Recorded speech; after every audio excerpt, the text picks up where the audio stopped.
बोलिए श्री राधा वल्लभ सरकार वृंदावन बिहारी लाल की जय। सद्गुरुदेव भगवान की जय। पुत्री पवित्र किए कुल दो, सुजित धवल जग कहे सबको।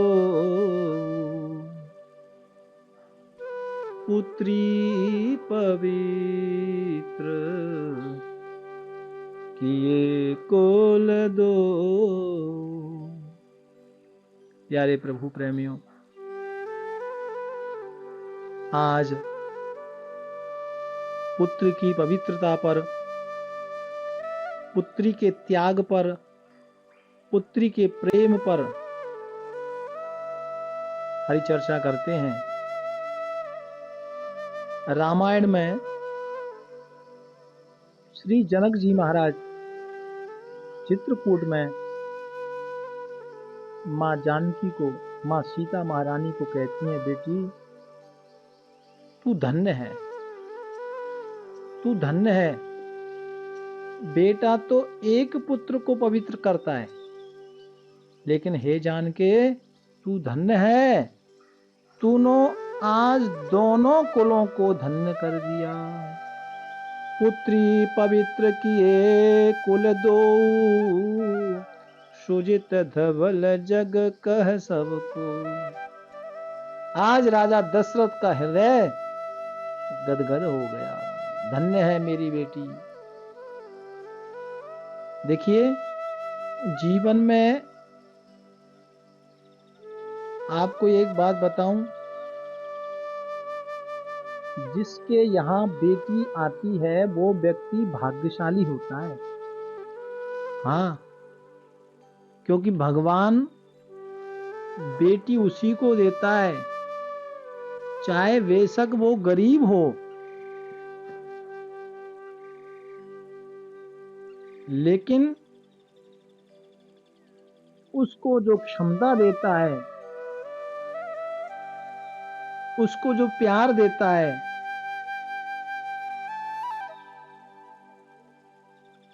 भगवान की बड़ी कृपा है।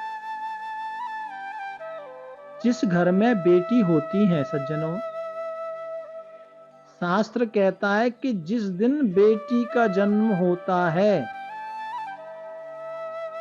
समझो उसी दिन यज्ञ की भूमि पूजन हो जाता है, ऐसा आप कह सकते हैं। एक बेटी का जन्म लेना एक यज्ञ के समान है। हाँ, जिस व्यक्ति के जीवन में बेटियां आती हैं वो व्यक्ति सौभाग्यशाली व्यक्ति होता है।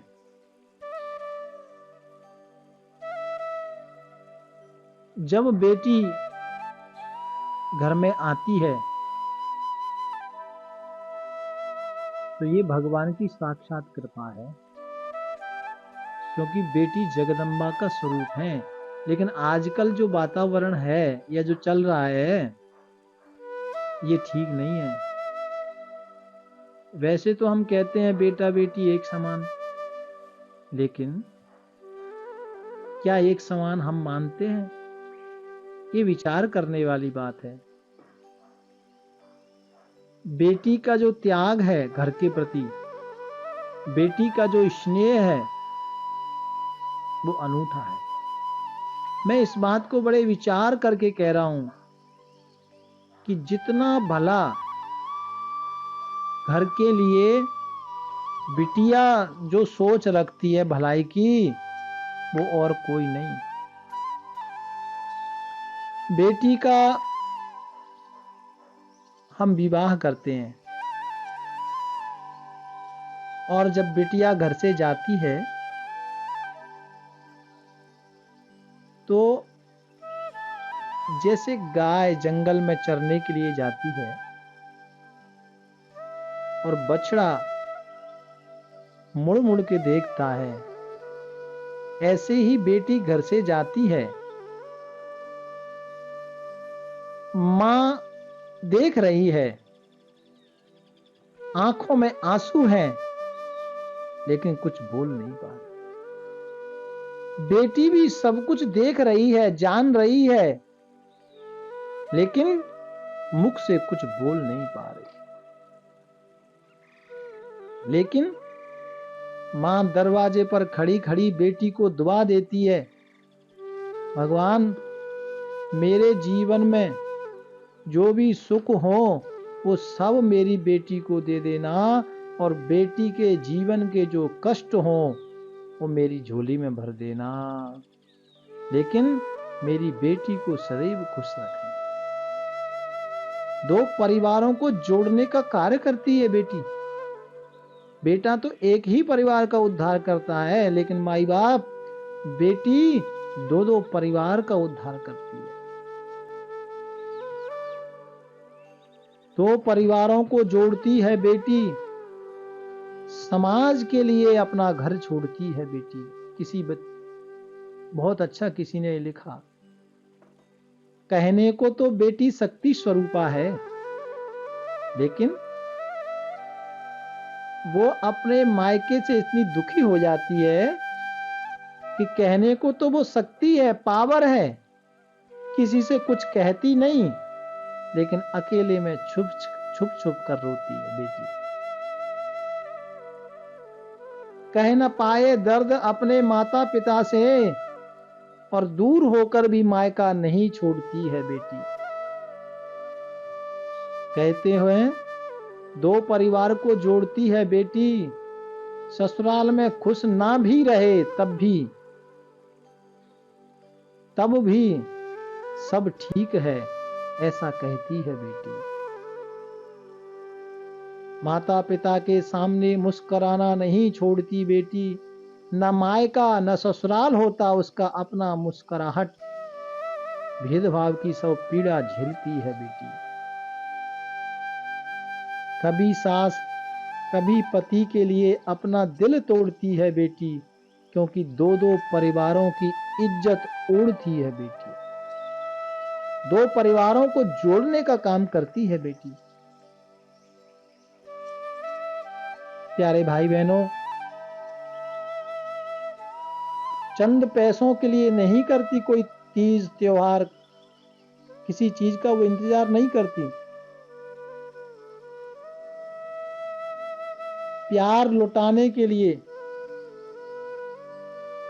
ससुराल में भाई की बार जोड़ती है बेटी,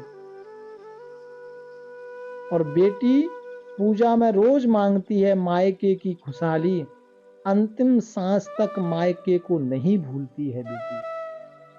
ये जो बेटी है इसका निरंतर अपने मायके के लिए, अपने परिवार के लिए दिल धड़कता है।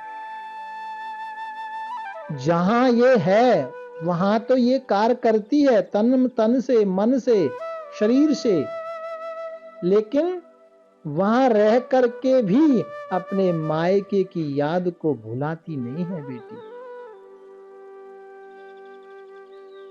आपने देखा होगा जब बिटिया का विवाह होता है तो उधर मां खड़ी होकर रो रही होती है, उधर रिश्तेदार खड़े होकर रो रहे होते हैं। मां तो बेटी की विदाई सहन कर लेती है, क्योंकि उसको विदाई का अनुभव होता है, लेकिन माई बाप, पिता विदाई का दुख सहन नहीं कर पाता। बड़ा दुखदायी ये दृश्य होता है। आपने देखा होगा जब एक बेटी का पिता अपनी बेटी को पालकी में जब बिठालता है, विदा जब देता है, सारी बारात देखती है और पिता रो पड़ता है। और जब पिता रोता है तो क्या विहंगम दृश्य होता है।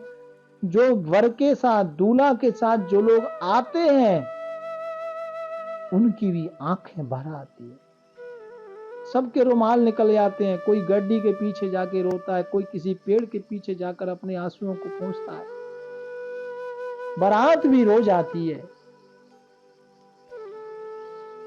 और ये दृश्य राजा जनक जी के यहां जनकपुर में, जो राजा जनक विदेह हैं,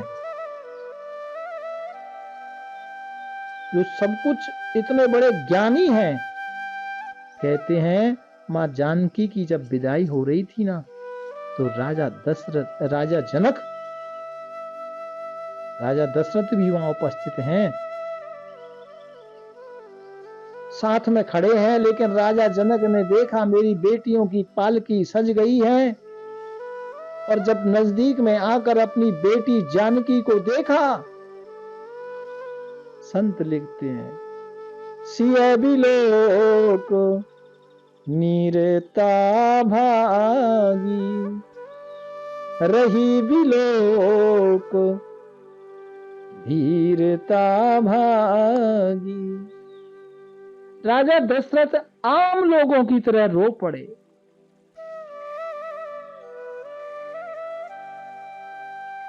माता सुनैना ने अपने साड़ी के पल्लू से राजा जनक के आंसू पोंछे। अपने आप को संभालो राजन, हम तो इसके पालक थे, मालिक तो कोई और है।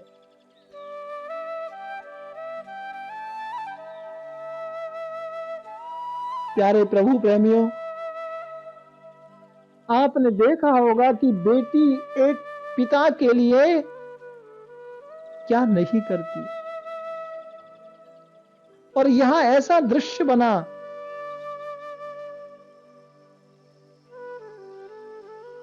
समझावत सब सचिव सयाने, राजा जनक को सब समझा रहे हैं, लेकिन राजा जनक विदेह आम लोगों की तरह रो रहे हैं, क्योंकि बेटी का प्यार, बेटी का स्नेह, बेटी ससुराल में भी होती है ना, तो माँ के फोन करती है, पिता को पत्र लिखती है,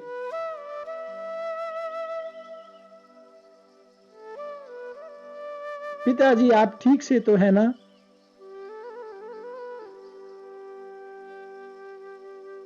आप अपनी तबीयत का ध्यान रखना। देखिए, घर का मालिक तो पिता होता है, लेकिन पिता की मालिक बेटी होती है। आपको एक बात बोलूं, कभी भी अपने मन की बात पिता बेटों से नहीं करता, लेकिन बेटी से जरूर करता है। बेटी मानो एक पिता की डॉक्टर है।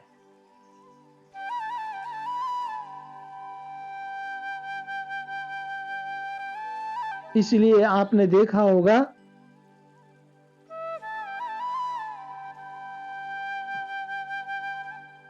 जब एक पिता की मृत्यु होती है तो बेटी बहुत रोती है, और जब पिता की मृत्यु को सुनकर बेटी घर जाती है तो गली से ही रोना आरंभ कर देती है, और पिता की दहली पर जाते रोती नहीं, पछाड़ खाकर दहली पर जा गिरती है, मानो कह रही हो अब ये दहली मेरे लिए पराई हो चुकी है। अब ये दहली भैया भाभी के अधीन हो गई है। अब भैया भाभी की कृपा होगी तो ही मैं आ सकती हूं, क्योंकि जब तक पिता रहता है तब तक बेटी अपना सिर ऊंचा करके जाती है, गर्भ से जाती है।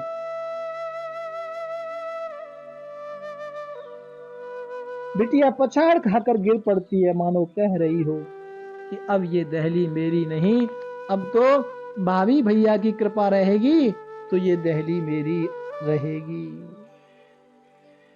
तो ये घर मेरा रहेगा।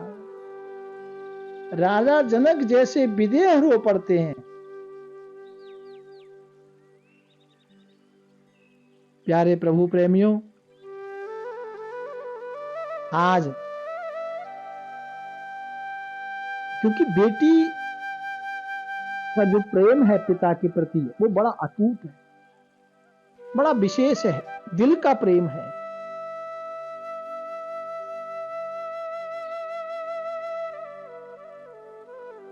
बेटी का जो स्नेह है वो बड़ा ही विशेष है। मायके से बेटी का विवाह हो गया और मायके में से बेटी जब ससुराल आती है तो फोन करती है, पापा जी ठंड पड़ रही है, आपके लिए स्वेटर बना के भेज रही हूं। कभी स्वेटर बना के भेजती है, कभी मेथी के लड्डू बनाकर भेजती है, कभी मोजा भेजती है, कभी शॉल भेजती है। पिताजी ठीक से रहना, कपड़े ठीक से पहनना। इसलिए ये सारा दृश्य, सारा सीन बेटी के सामने आ जाता। और क्योंकि पिता जब जाता है तो बेटी को लगता है कि अब ये देहरी मेरी नहीं रही, क्योंकि मां है, लेकिन मेरी मां तो अब भाई और भाभी के बंधन में है। मेरी मां तो अब असहा हो चुकी है। पिता के जाते ही बेटी का मायका, असल में पिता है तो बेटी का मायका गर्भ से बना रहता है। बेटी जो अपने घर परिवार के लिए कर सकती है और कोई नहीं कर सकता। एक सच्ची घटना मैं आपको बताऊं। एक बिटिया रानी, मैं स्वयं उसको जानता हूं। बचपन में ही उनकी मां चल बसी और उस बिटिया, वो बड़ी थी, करीबन 12-13 वर्ष उम्र होगी उनकी, 14 वर्ष होगी, तो उनके पिता विकलांग हो गए, उनके पैरों में प्रॉब्लम आ गई। तो उस बेटी ने इतना संघर्ष किया।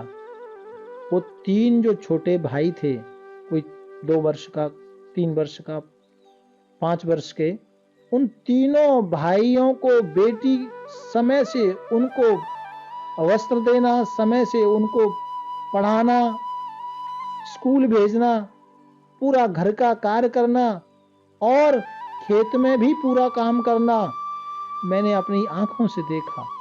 उस बेटी ने इतना संघर्ष किया कि वो तीनों भाइयों को पढ़ाया, पिता की भी सेवा की, तीनों भाइयों के विवाह भी किए और सबसे अंत में फिर उसने अपना विवाह किया। तो बेटी जितना त्याग कर सकती है, बेटा नहीं। प्यारे प्रभु प्रेमियों,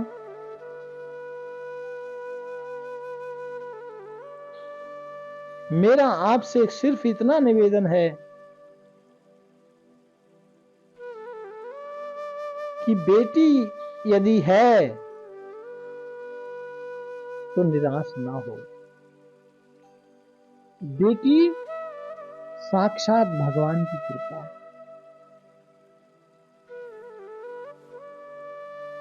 और बेटी का जो स्नेह है, राजा जनक अपने आंखों के अश्रुओं को रोक नहीं पाए। हिमालय राज अपने आंखों के अश्रुओं को रोक न सके। इसका मतलब पूरे परिवार की चिंता करने वाला बाप है, लेकिन बाप की चिंता करने वाली उसकी बेटी होती है। और इसलिए जब बेटी का घर से जाती है, विदा होती है, तो मानो जब पिता से वो गले मिलती है, रो पड़ती है, मानो पिता से पूछ रही हो, पिताजी मैंने ऐसा कौन सा अपराध कर दिया जो मुझे घर से निकाला जा रहा है। पिता की छाती से लटक कर मानो ये पूछ रही हो, पिताजी मैंने कौन सा अपराध कर दिया। लेकिन पिता के पास कोई जवाब नहीं है। पिता एक कोने में खड़ा खड़ा कोई जवाब नहीं दे पाता। और यही स्थिति एक विधवा मां की होती है। किसी बेटे के, किसी बिटिया रानी के पिता नहीं है, और जब बिना पिता की बिटिया शादी के बाद ससुराल को जब जाने लगती है, अपनी मां से गले मिलकर जब रो पड़ती है, तो रोते हुए मां कहती है, बेटी आज तेरे पिता होते तो तेरे लिए जाने क्या क्या करते, कितने सपने उन्होंने देखे थे। बेटी आज तेरे पिता होते तो जाने तेरे लिए क्या करते। बेटी जब ससुराल जाती है और ससुराल जाते हुए जो विधवा मां है, जिस बेटी के पिता नहीं है, वो गले में हाथ डालकर उस बेटी को घर में जो पिताजी की तस्वीर लगी है, उस तस्वीर के पास लेकर जाती है, मानो कह रही हो, बेटी तू अपने पिताजी को भी आज्ञा लेकर जा। और बेटी की विदा का वो विहंगम दृश्य, जब बेटी स्वर्गीय पिता के फोटो के सामने अपना मत्था टेकती है, तो मानो वो तस्वीर भी रो पड़ती है। बाबुल की दुआएं लेती जा, तस्वीर भी मानो रो रही हो। इसीलिए बेटी का जो जीवन है वो बड़ा तपस्या का जीवन है। वो इधर भी देखती है, ससुराल में भी देखती है, कितना परिश्रम बेटी करती है। ओस की एक बूंद सी होती हैं बेटियां, तकलीफ हो माँ बाप को तो रोती हैं बेटियां। रोशन करेगा बेटा एक ही कुल को, और दो दो कुलों की शान बढ़ाती हैं बेटियां। हीरा अगर है बेटा तो मोती है बेटियां, और दो दो कुलों की शान बढ़ाती हैं बेटियां। तो बेटा तो एक ही कुल का नाम रोशन करता है, लेकिन धन्य है बेटियां जो दो दो कुलों को रोशन करती हैं, दो दो कुलों का नाम करती हैं। प्यारे प्रभु प्रेमियों, इसीलिए बेटी का जब विवाह होता है, विदा होती है, तो पत्थर भी रो जाता, पत्थर भी रो पड़ते हैं। और धन्य है मां जानकी जैसी बेटी, धन्य है मां सीता माई जैसी बेटी, जिसके लिए राजा जनक को बोलना पड़ा, बिटिया पुत्री पवित्र किए कुल दो, दो दो कुलों को तूने पवित्र कर दिया। क्योंकि जब बेटी श्रेष्ठ कार्य करती है, घर में भी ससुराल पक्ष में, तो पिता का माता का हृदय प्रेम से ऊपर आ जाता है, स्वाभिमान ऊपर आ जाता है, प्रसन्नता उनके मन में जाग जाती है। मेरे भाई बहनों, मेरा निवेदन आपसे सिर्फ इतना है कि बेटियां बेटियां होती हैं। जितना बेटी घर के लिए सोच सकती है, कोई दूसरा और सोच नहीं सकता। लेकिन मैं दुनिया के हर एक माता पिता को कहना चाहता हूं, जनक नंदनी जानकी श्री महारानी सीता की तरह अपनी बेटी को बनाओ।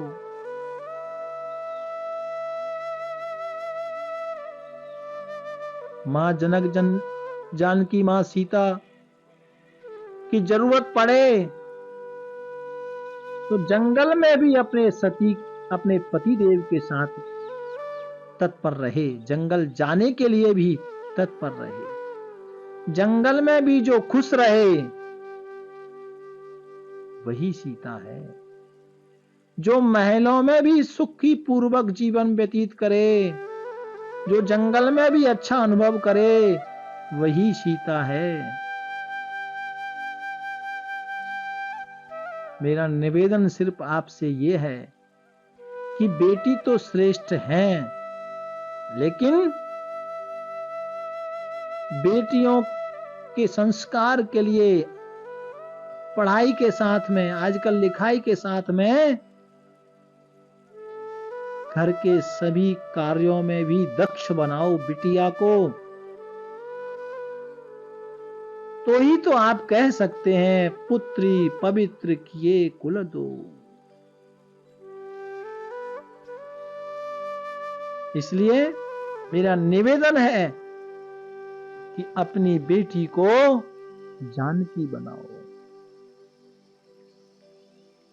मतलब संबंध कर रहे हैं, बोले जी हमारी बेटी खाना नहीं बनाएगी, है ना, चाय बनाना पड़ गया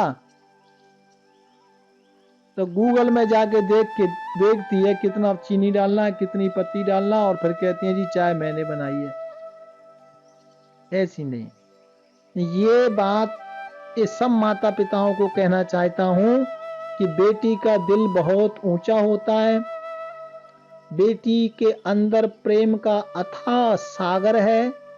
उस अथाह सागर को संभालो और अपनी बेटी को दक्ष बनाओ, बेटी को जगाओ, क्योंकि बेटी बेटी है, बेटी महान है। बेटी जो कर सकती है कोई कर नहीं सकता। इसलिए मेरा निवेदन है कि अपनी बेटियों को जानकी बनाओ,